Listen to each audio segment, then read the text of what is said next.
going to share today high level a little bit about the communication code. Obviously, we were just talking about it's a book, so there's a lot in the book that we can't cover in a hour session, but hopefully we'll give you enough information where you are interested and curious and can grow and grab the book and read more if you're interested. But we also know that when you leave today, you will have a very good knowledge of the tool, the communication code, and hopefully we'll be able to implement it and start using it even this afternoon. So, it's one of the great things about the giant tools is they're very easy to learn and very easy to implement, and they stick. They stay with us. So, we will get started. Jeremy and Steve co-authored the book. We're going to hear from Steve. We're going to let him kind of introduce the session this morning through video that from him, just to kind of introduce you to him and let you get kind of an idea of where and why they've written the book. We wrote what we believe is one of the most transformational pieces of content that you will ever experience. I think in all the things we've created together, the communication code is probably the one that's had the most profound impact in our relationship and in many of the relationships closest to me particularly. So it's whether you're sat in a large auditorium watching this as a keynote, whether you're in the team room, or whether you're sat at home with someone you care about, I believe and hope that what I'm going to share with you in the next 40 minutes or so will be as transformational for you as it's actually been for me, for Jeremy, and our world. So the first thing that I want to highlight is probably relatively familiar to you, but we've never lived in a world that's more connected than it is right now.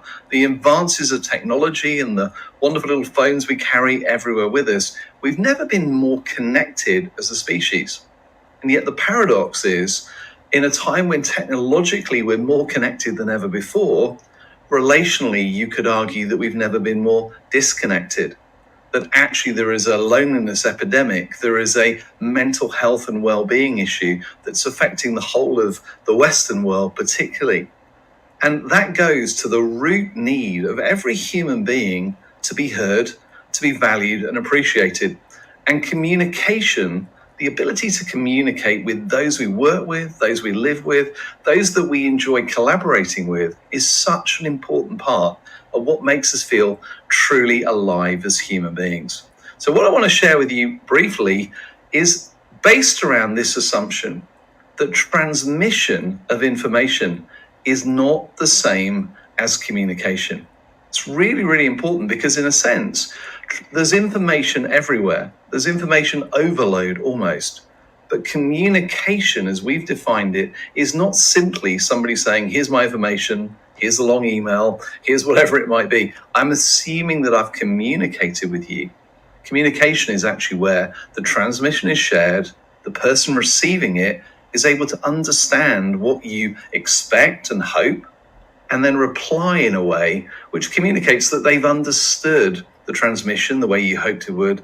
And true communication happens usually with multiple transmissions backwards and forwards, where both parties truly feel the other hears them, understands them, and they actually feel like they're connecting. Now, in most relationships, this works some of the time. In many of the relationships of life, it works very rarely. So one of the stories that Steve likes to share with us, and where this whole communication code really came from, was him and the co-founder of Giant. His name is Jeremy. They were going to be meeting. And if you could tell by Steve's accent, he is from England. And so Jeremy, this was pre-Giant. So as Giant is getting formed as a company, Jeremy is so excited to share with Steve all of these like awesome opportunities they're having as a company.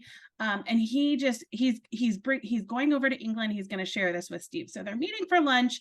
Jeremy walks in. He's so excited. He's like, oh my goodness, I've signed this deal and we're going to work with these people and this is going to open up this opportunity.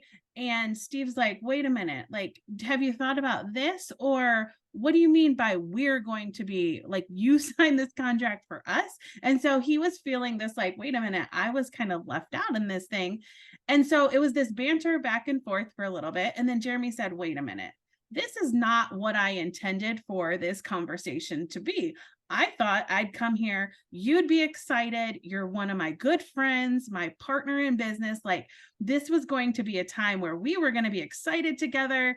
And I'm realizing that you're feeling left out. And Steve's like, yeah, I feel like I wasn't a part of that. And I really did just start hammering you with a bunch of questions, right? And for details and things like that. And so that's where they're like, wow, wouldn't it have been better if we had known the intent of this conversation when we came into this? Like, wouldn't it have been great if Jeremy could have said, hey, we're going to celebrate. This is a celebration lunch.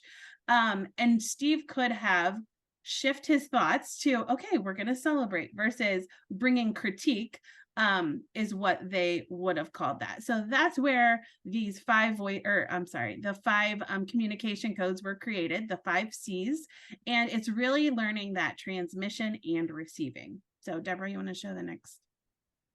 Yeah. There we Did go. it come up? Yeah, there you go. Okay. So about the communication code, it's all about building stronger, happier, and more productive relationships. Because like Jeremy and Steve's conversation, we've probably all been in those where we want to share one thing and the conversation ended up going a different direction. And maybe there was some harm or whatever, like you leave in that relationship that you thought you had, or the conversation you thought you were going to have goes away, and you're like, that is not how we wanted that to happen. And so it's really learning a tool called the communication code that we can start learning that vocabulary and being able to show up with that to really boost those relationships. Next slide. It doesn't want to advance. Is it delaying? Because I've already It advanced must it. be. Did it not come up One still? thing, it's another. No, it's not coming up. Seriously? There we go. And so why does What? it matter? Because as leaders, and when we say leaders at Giant, we're talking about you more than likely are leading or have influence with yourself, with your families, with family and close friends, with your teams, your organizations, and your community. And so as a leader, we need to be, it's going back up. There we go. Become intentional about those conversations, and really that what I'm sending and what needs to be received, we're on the same page. Because when we're not on the same page, just like the example I gave, there's like miscommunication. There's errors in the messages. There can misunderstanding. This can create some drama or gossip or low performance, and even a culture within your team that you don't want. So some key points that we have highlighted for us, or objectives with this, is so we want you to walk away, become more aware of how others perceive you and your communication. Lead yourself more effectively and be more intentional about using the right code in the right setting. Be more understood, appreciated, and valued for your ideas, thoughts, and communication. See which codes you often leave out of your communication and how that impacts others. Use these codes to help clarify intent and the desired outcome. And then there was a last one, but I don't have it memorized. There we go. Sorry, I was trying to get ahead of you because it was delayed, but there we You go. were ahead of me. Now it's caught up. See the context and clear expectations for meetings and all forms of communication. So thank you. Perfect. There we go. Now we must be in sync now. There you go. Your turn. Okay. So our hope today is just to have a conversation and help all of us to learn how to better communicate, and understanding that that communication is a two-way scenario, right? We transmit information and we receive information.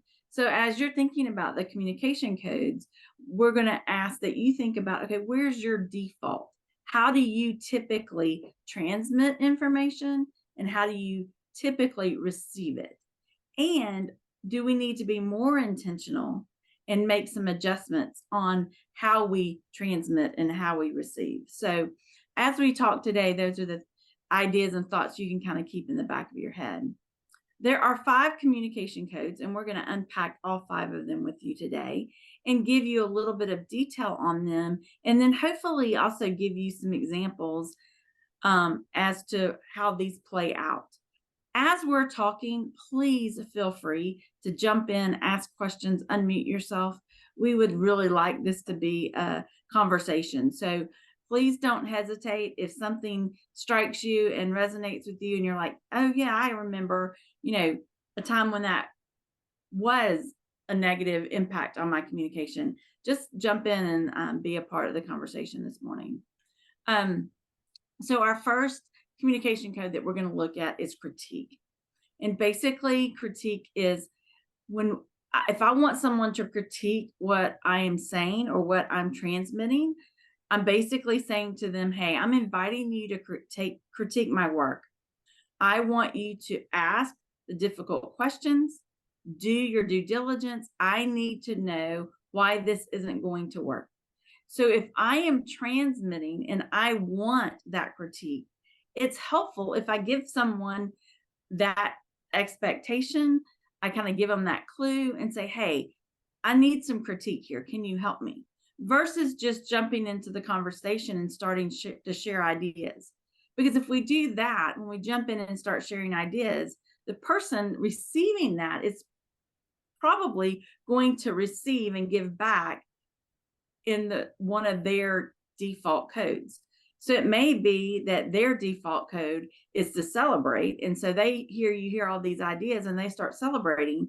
And that's not what you're wanting. You're wanting them to critique.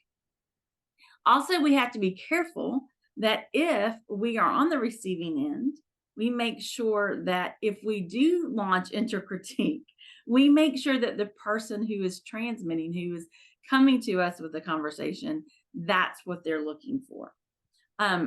A great example of where this kind of blew up in my face a few weeks ago. My husband and I were on a trip to Florida. We had several hours in the car.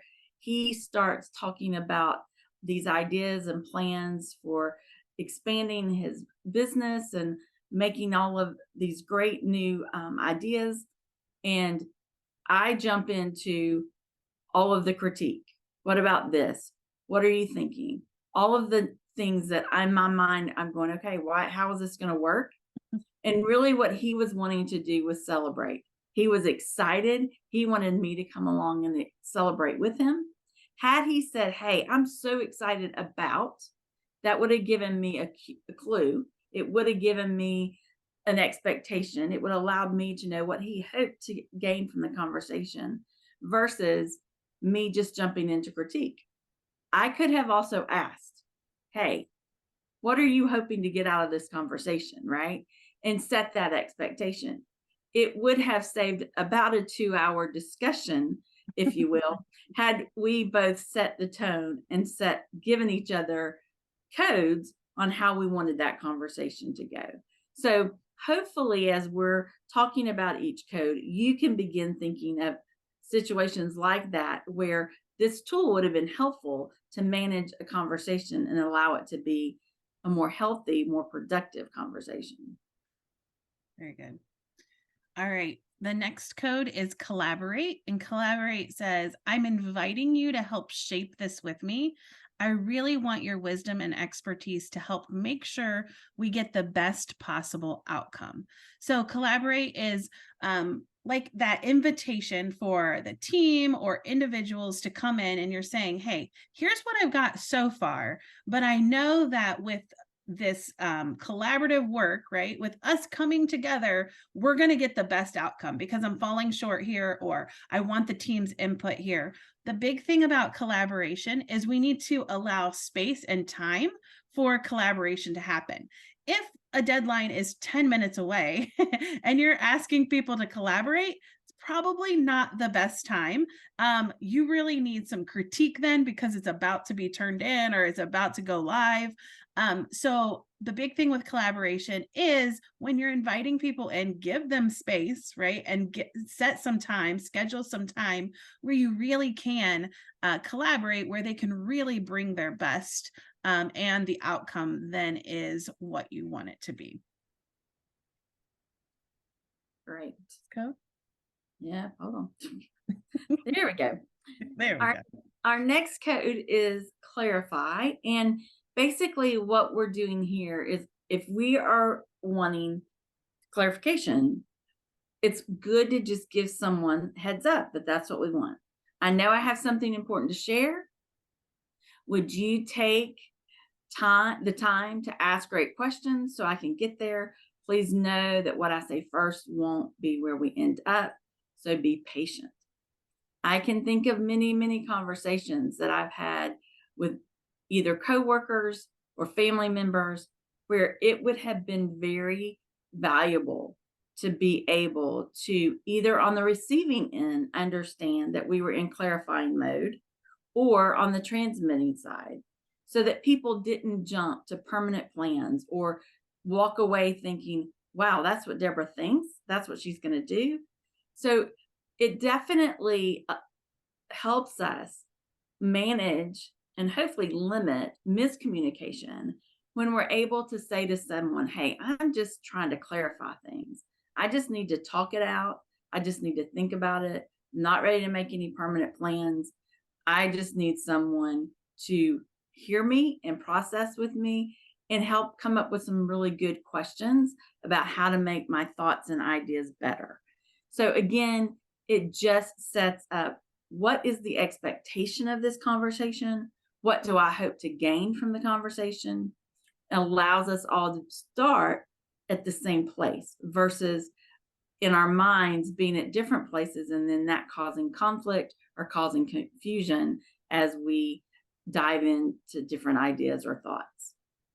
Anybody have any questions, comments, thoughts before we move on to the next code? I want to make sure everybody has an opportunity to jump in if they want. All right, here we go. And I think, sorry, I'm going to add a little 2 cents No, here. please. I think the big thing to remember between collaborate and clarify is one person's thoughts, right? And ideas, and you're helping them unpack it. Where collaborate, because we're quick to jump from one to the other, collaborate is them actually inviting you in and saying, hey, shape this with me. Because I know it's not its best yet. So there is a little difference. Clarify is that one person idea. Collaborate is let's come together and really make it better together. So anyway, sorry. 2 cents. Okay. I always get those a little bit. There's some like gray close there. Yes. So Care says, I'm struggling right now. I just need a safe space to process out loud and share my frustrations. I don't need you to solve anything I say right now. I just need to know that you're prepared to be truly present with me. So this isn't a like, oh, I mean, it could be like, oh, poor thing kind of session. This is I need somebody that I am so frustrated with right now that I can shoot all these things to. And I know that person's not going to judge me, because really what I'm saying right now is not what I'm going to actually take and say to the person or group that I'm frustrated with, but I just need that safe place to just like let it out. I'm going to solve this on my own. I don't need you to solve it for me, but I just have all of this going on and I need a place to just kind of put it out there. Just listen, right? And be present with me. So this is where we can bring in our active listening, and it helps us just sit there with a person, right? And let them have that safe place to unleash if they need to. And another story that is in the communication book is one where Steve and his wife is wanting care. They didn't have the vocabulary then, but she's like saying all the things she's frustrated with being a wife and with having so much going on with being a mom and a business owner and all of this. And she's just sharing all of this. And Steve rolls out a whiteboard and starts listing all of the things that she's saying. And he's like, okay, let's solve this. And she's like, don't understand it all. Like, I don't need you to solve it. And Steve's like, people pay me to do this. Like, let me help you. And she's like, I don't need you to solve it. I just needed a space to just put it all out there. And so that was one way where he recognized, oh, she really needed care. And if I knew she needed care, then I could have switched off that collaboration in me, right? Like that collaborative, let me help you fix this, to, okay, let me just sit here physically with you. Let me show you some empathy and let me just be an active listener for you. So that's what care is all about. Good. I'm putting some things out in the chat too. So, and Leslie will throw some questions out in a few minutes too. So we can kind of get to know you a little bit better as we walk through each of these. Hopefully it's not a distraction, but it just allows you an opportunity to connect with us a little bit differently, and also process some information in a few minutes when Leslie throws out some questions. The last C is celebrate. And we've already talked about this in the opening, talking about the difference between, what it looks like to celebrate versus critique. And that can come in any form and can be across all of our relationships. Basically, when we come to someone and we are transmitting and we want to celebrate, what we're doing is we're saying to them, hey, I'm so encouraged. I'd love you to celebrate this success with me. Let's make sure we truly enjoy this moment and not move on too quickly. In a few minutes, we're going to ask you to order the communication codes for you that you kind of tend to default to. One of my lower communication codes is probably celebrate. If I look back over relationships with my kids, with my family, even at work, probably I have missed the opportunity to really lean in and celebrate with people when they wanted to. Mm-hmm. I probably celebrated for a minute, right? But then I was quick to move to the next task that I needed to do, or to move to my to-do list, or whatever the case may be. I know specifically there have been times with my kids when they've come to me and they wanted to celebrate certain things that were going on in their lives. And I did stop for a minute, but I probably did not lean in and connect the way I should have. I probably celebrated too quickly and moved on way too fast. So this communication code tool has allowed me to truly be more self-aware and to really recognize what people are communicating. And if I don't know for sure, it's giving me permission, and it's also helping me be more intentional about asking. And so if we can shift our mindset to say, hey, this person really wants to celebrate. I need to put aside all these other things I'm doing, and I need to lean in. I need to focus. I need to be present, and I need to really celebrate with this person versus letting them share. And then I say, yeah, that's great. And I move on. So hopefully, as we are giving some of these examples, it will trigger some thoughts for you as well to help you think through, okay, how can I do this better? How can I be a healthier leader, whether I'm leading at home, at work, in the community, wherever, because we're all leading. I asked you a few minutes ago what your leadership roles are. We all have leadership roles, whether they're a defined role or not. You're leading people, and we all know that. But how intentional are we with our leadership, and how healthy are we? And are we increasing the influence and impact that we have on those relationships by being intentional? A lot of this is about self-awareness, relational intelligence, making sure that we are stopping, we're thinking, and we're being intentional about the relationship development in our lives. So Good. We'll lead right into Leslie. Yeah. So this is another one of our tools at Giant. One of the power tools, I like to call them, because there's just some that just go so well with that whole self-awareness. And I think that's huge for all of us as leaders, because once we can know ourselves, we can lead ourselves. And that's where this tool comes into place. Once we know ourselves to lead ourselves, we can also lead others well. And so this tool is know yourself to lead yourself. It's an infinity loop because we say we can never fully graduate from the university of self-awareness, right? There's always something. Even if we think we've got it handled, something else will rear its head and we'll need to work through that. So what we're saying here with this is tendencies. We all have tendencies. Tendencies are in our DNA. We can't change our tendencies. And those tendencies that we don't like, right, that are leading to this reality that we don't want anymore, or we've had consequences that we don't like, what we can do is really start to notice when those tendencies start to arise. So we start to notice those patterns. Where do we see this happening? Once we start identifying those patterns, where we can start trading up our actions, right? So once we've identified them, we're self-aware of them, we know they're coming, what can we do to trade up to a better action? Because those actions, if they're better, right, and we're not accidental with our tendencies, if we're being very intentional, we know that's like the broccoli in our teeth is what we call it, right? Those things that can undermine our influence. Once we start identifying those, and turn our actions to those that are more positive, then we'll have positive consequences and be in this reality with ourselves or our team where we really want to be. So for instance, one of my tendencies is critique, right? We can take the oh my gosh, the communication code, the 5 C's, and really think through, okay, what am I really not good at? Or what is my knee jerk that tends to show up in maybe not a healthy way? So if my tendency is to critique right away, because I have so many questions and I have thoughts, hey, have you thought about this? I like ideas, like, so critique is something that kind of comes out. If I start to think through that and really like, okay, when does that happen? Okay, probably in meetings when I was leading a team, we'd dive into ideas and it would feel like critique because I just wanted us to get better. Hey, we need this feedback so we can get better.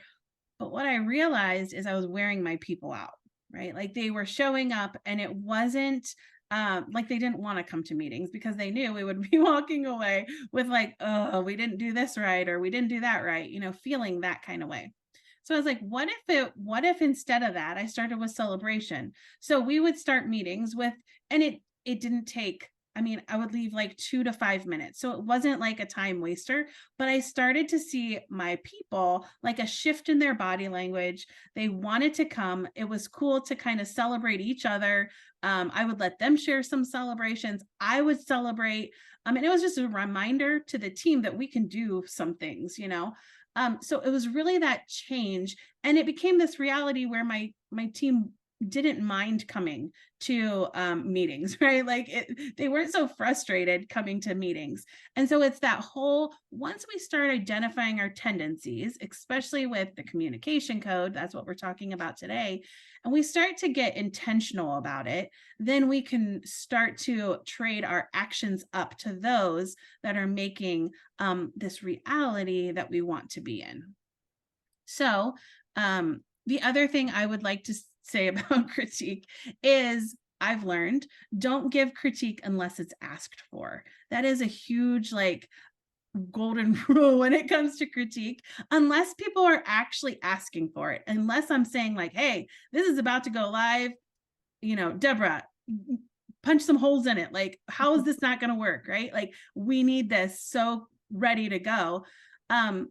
Then Deborah's not going to give that to me, right? Unless I ask for it. So just be ready that, like, if someone says, hey, what do you think about this? You say, do you really want to like, do you want to hear like some critique here, or like getting it better, or are we celebrating? What would you like, you know, like what are you expecting with this outcome? And then you can kind of bring what's needed. Very good. Sorry, I love this tool. It's so good. Yes, it is. It really is great.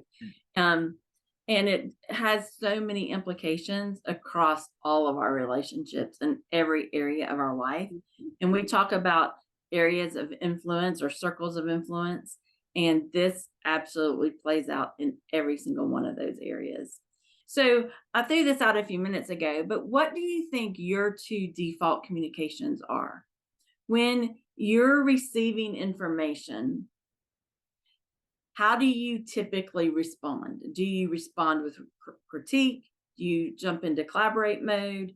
Do you try to clarify things, care, or do you begin celebrating? So just think through, and I think it's a really good exercise to write them down and really think through, okay, my top two are probably these. You could even order them 1 through 5.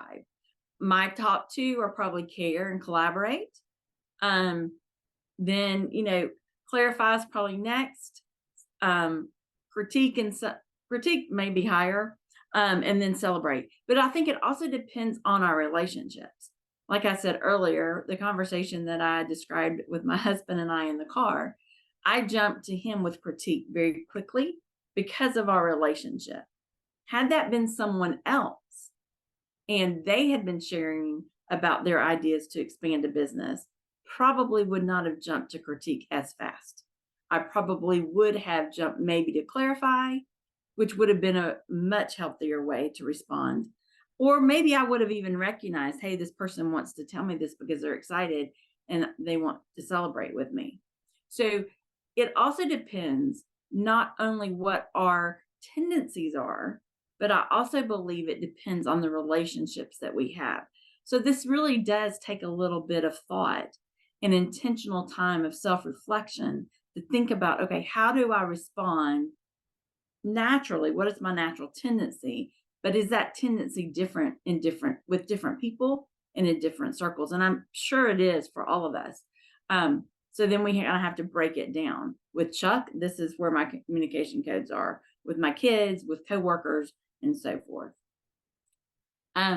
So as you think about your 2 default communication codes, it's also important to think about what are their 2 default communication codes, meaning whoever you're in conversation with. When I am speaking with my husband, critique is going to be at the top end of his list. And so if I know that going into a conversation, it doesn't give him permission to be rude or disrespectful or whatever, but it does set my mindset to say, okay, he's critiquing. Don't take it so personally. This is not a personal attack. He's just critiquing the ideas or the thoughts. So again, for me, working through the communication codes and understanding the implications they have on our relationships, it allows us to take some of the emotion out that often causes conflict or miscommunication or strife within a relationship. So it allows us to look at it and be very intentional and thoughtful about that conversation. So one of the things that we want all of us to be able to do is learn to know ourselves so that we can lead ourselves, right?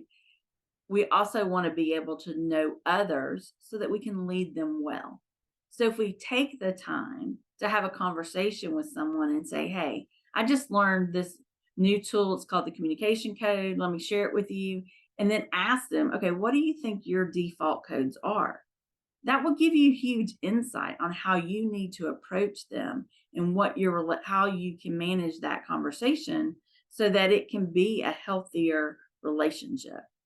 So here's our summary again: critique, collaborate, clarify, care, and celebrate. And you can see under each of those, there's a little bit of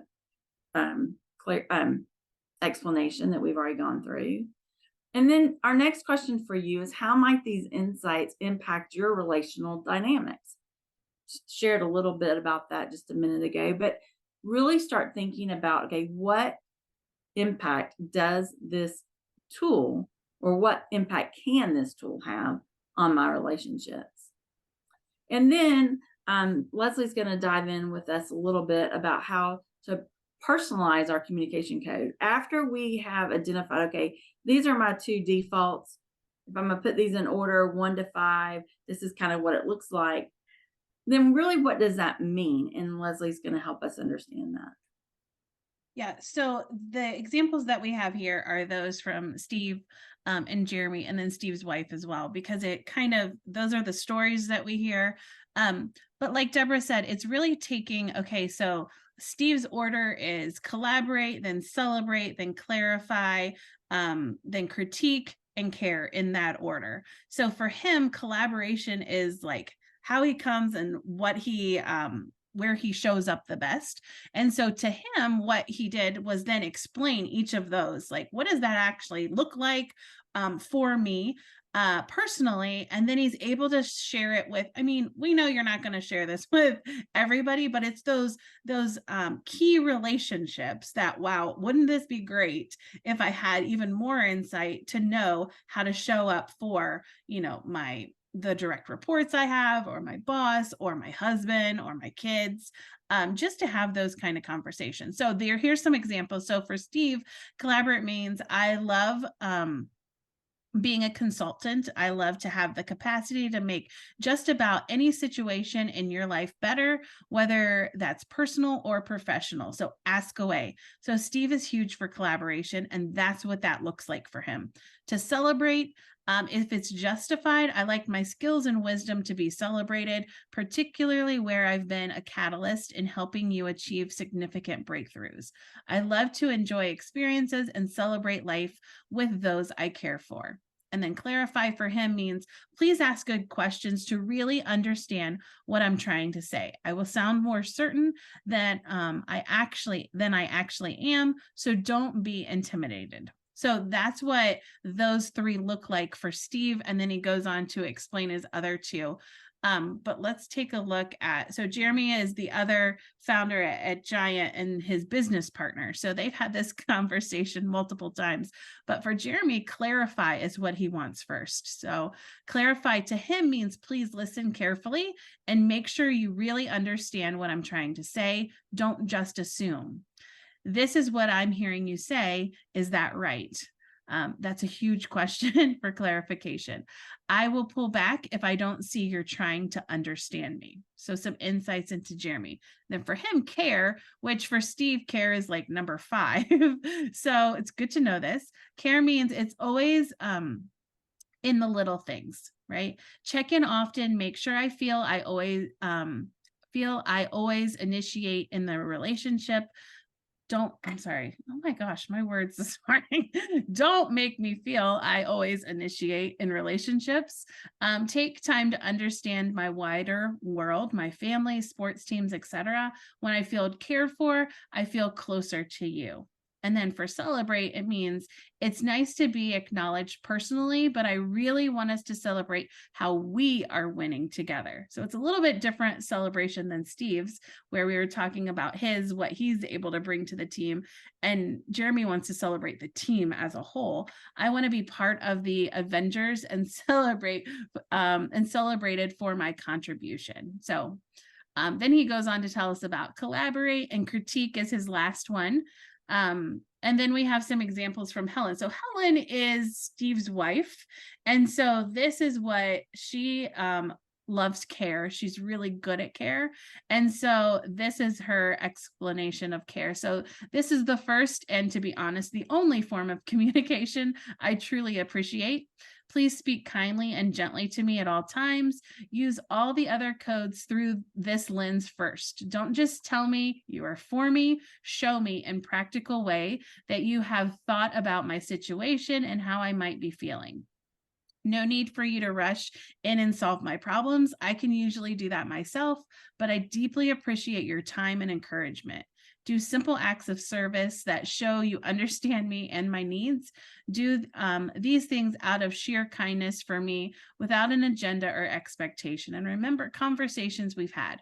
I also really appreciate it when you show care to other people I love. So I'm not going to read all of hers because she's got a lot of words, but the cool part here and what I noticed is that Helen, number 1 is care. Steve, number 5 is care. And so how they, as a married couple, miscommunicate often, but to know this insight, and Steve often says, if I would have known this, like back when I rolled out the whiteboard to solve all her problems, then that date night there they were having would have gone way better. So it is just kind of cool to think through, okay, what does that really mean? And do some self-reflection for yourself to be like, okay, this is actually what I'm looking for from people.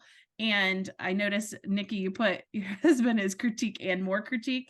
So really having those conversations with him of like, hey, you realize this is how you're coming across all the time. Sometimes I just want to be happy. Like we just need to celebrate some moments. And that's hard for people if that's their fifth one. But getting them that realization of those codes. So anyway, it's about personalizing your code. Really unpacking it more and diving into it. And in the book, which is the communication code book, which we were kind of talking about in the beginning, it takes us even deeper, like deeper dives into all of these areas. Deborah? Yes, I think it's such a gift that we can give to those people that we work with on a daily basis or our family members. If we can really say to them, hey, this is what it looks like for me when we're in communication. If we're able to take those codes and, like Jeremy and Steve and Helen did, and really put a narrative behind them for each of us, because they're going to be different, right? As we read through those, care can be different. And so, or any of them can be. But being able to take the time, and it takes time. I don't think this is something you can do, you know, today necessarily. This is something that would have to take some thought and process and really think through. But if you were able to take all 5 codes, rank them 1 to 5, and then put a narrative behind them for yourself, and then share that, and then have the people in your life do the same thing, I do think it would take our relationships and our communication to the next level and allow us to just be able, I keep saying it, but be healthier leaders and be more intentional and increase our influence and our impact. So, some final thoughts, Leslie, you want to? Yeah. Or Oh, as my dogs are barking. Sorry. that's okay. Number one, you have to own the past, apologize, and commit to try again. So even if there's relationships, which we didn't quite go into this, but the book definitely goes deeper there. It starts there. Even if there's some hurt in relationships with miscommunication in the past, we can still, if both parties come to that, we can still, acknowledge it and acknowledge those hurdles, but we can commit to try it again. And using this vocabulary is a huge way of helping get through that. So number 2, learn the 5 communication codes and allow them to become part of your shared vocabulary. When you can take that tool and even just those simple examples that we gave you and share those with others, it helps us show up better for them, and it helps them show up for us too. Number 3, be aware of dangers of accidental communication. So accidental is that knowing like, hey, I bring critique and more critique. And I'm just going to keep doing that, right? Like that's accidental. That's what's natural to me. But we need to be aware now that we know we can be intentional with our communication. Number 4, learn each other's personal communication codes. Again, like Deborah had said, it's those that are closest to us.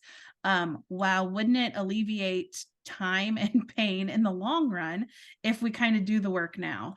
And then number 5, it can be done. So again, we're all about moving from accidental to intentional. And once we know ourselves, right, we know our tendencies, we can start trading up to actions that lead to a reality in relationships that are healthy.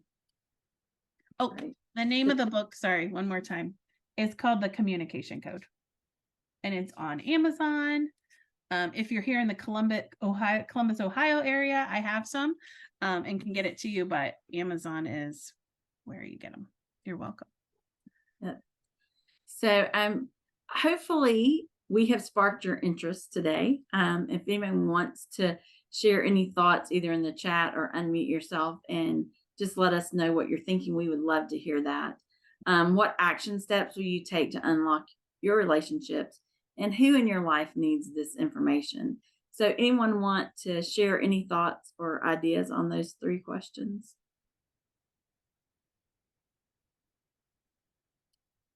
All right.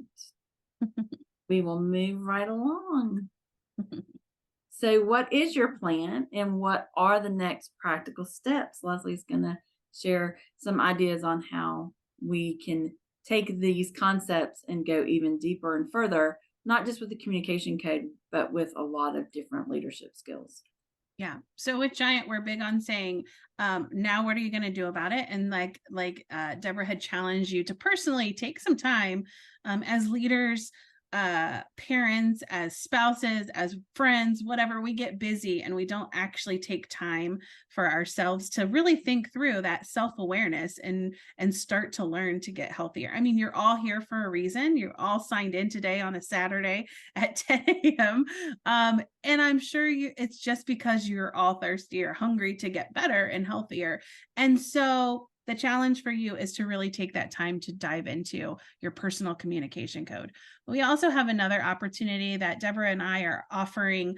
It's a program called XCore, and it is a 6-month intentional leadership program, really designed to get to the core of your leadership. And so we walk through the sessions are there in the blue square. So liberation as a lifestyle, discovering your leadership voice, mastering effective communication, maximizing influence, becoming present and productive, and then personal alignment. We really start to unpack that with more Giant tools and more intentionality. So what that looks like, each month we meet for 2 hours. It's a 2-hour time frame that we meet as a whole group. And then another week, which we haven't picked the exact dates. Once everyone gets enrolled, we'll be able to customize it for our groups.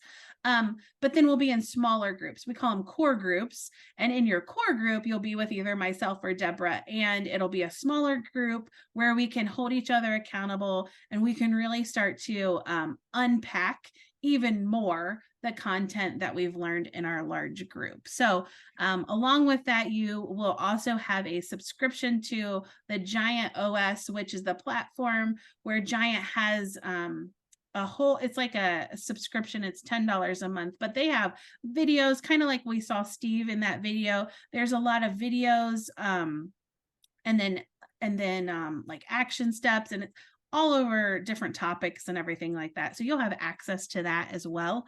But this is just an opportunity that we're offering. We're going to start in January. So it's going to go for 6 months. And then, like I said, the time is still, once we get everyone enrolled, we'll be able to kind of create the time frame that fits everyone's schedule. Because we know we have a lot of educators on here as well that maybe can't come during the day, then we'll have some evening opportunities. So this is a step that we are offering everyone. Deborah and I also work individually with people as well as together with companies. And so if there's anything that we can help support you with, we would love to help you. And we will be sending out an email Monday. I'm going to kind of take the clips from the 3 sessions that we've done and put together a recording for everybody. So you'll have it, as well as our slides. So if there's any resources you want to go back to, they're available for you. Deborah? Good. Well, guys, we really do appreciate you jumping on this morning.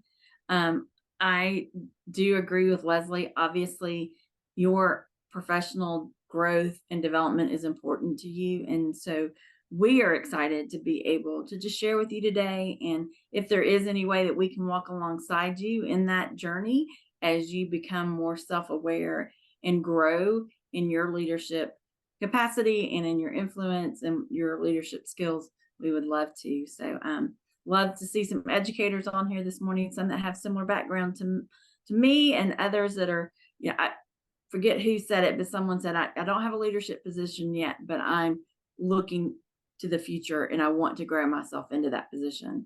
It's the best place for you to be. Always, how do I get to the next place? You get there by acting like you're already there, right? And looking forward to figuring out how to grow and become that person and have the skills needed for that position. So super excited to get to know all of you a little bit this morning. We'll be sending out emails like Leslie said, but please just let us know if we can help you in any way. And